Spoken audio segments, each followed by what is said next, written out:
أعوذ بالله من الشيطان الرجيم. بسم الله الرحمن الرحيم.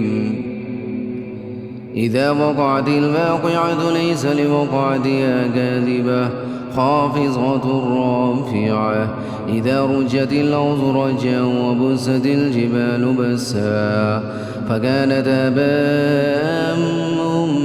منبثا وكنتم أزواجا ثلاثة فأصحاب الميمنة ما أصحاب الميمنة وأصحاب المشأمة ما أصحاب المشأمة والسابقون السابقون أولئك المقربون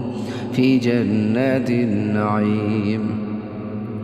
ثلة من الأولين وقليل من الآخرين على سرر موزونة متكئين عليها متقابلين يطوف عليهم ولدان مخلدون بأكواب وأباريق وكأس من معين لا يصدعون عنها ولا ينزفون وفاكهة مما يتخيرون ولحم طير مما يشتهون وحور عين كأمثال اللؤلؤ المكنون جزاء بما كانوا يعملون لا يسمعون فيها لغوا ولا تأثيما إلا قيلا سلاما سلاما وأصحاب اليمين ما أصحاب اليمين في سدر مخضود وطلح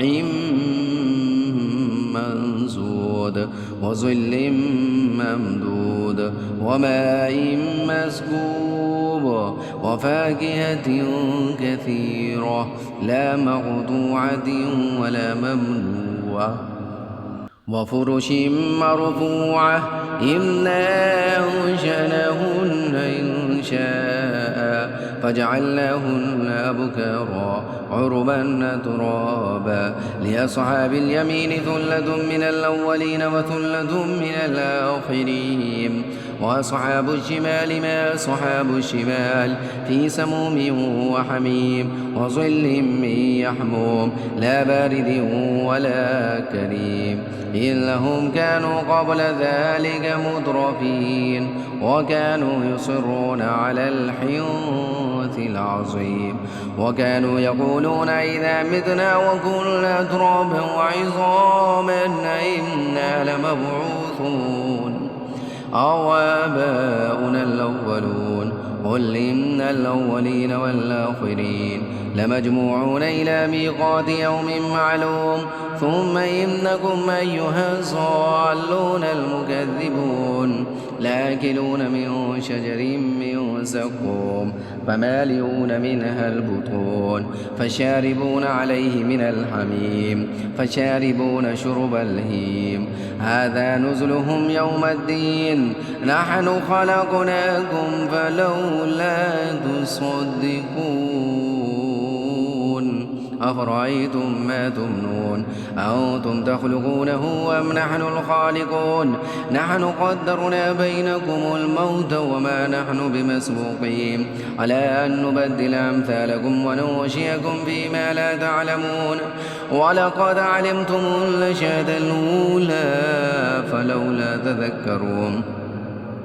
أفرأيتم ما تحرثون أنتم تزرعونه أم نحن الزارعون لو نشاء لجعلناه حطاما فظلتم تفكهون إنا لمغرمون بل نحن محرومون أفرأيتم الماء الذي تشربون أنتم أنزلتموه من المزن أم نحن المنزلون لو نشاء جعلناه أجاجا فلولا تشكرون أفرأيتم النار التي تورون أنتم أنشأتم شجرتها أم نحن المنشئون نحن جعلناها تذكرة ومتاعا للمقوين فسبح باسم ربك العظيم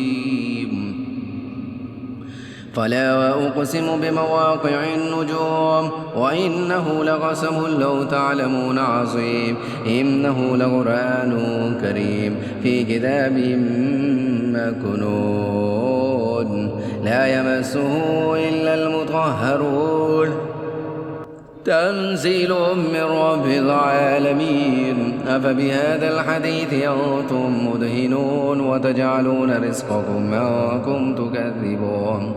فلولا إذا بلغت الحلقوم وأنتم حينئذ تنظرون ونحن أقرب إليه منكم ولكن لا تبصرون فلولا إن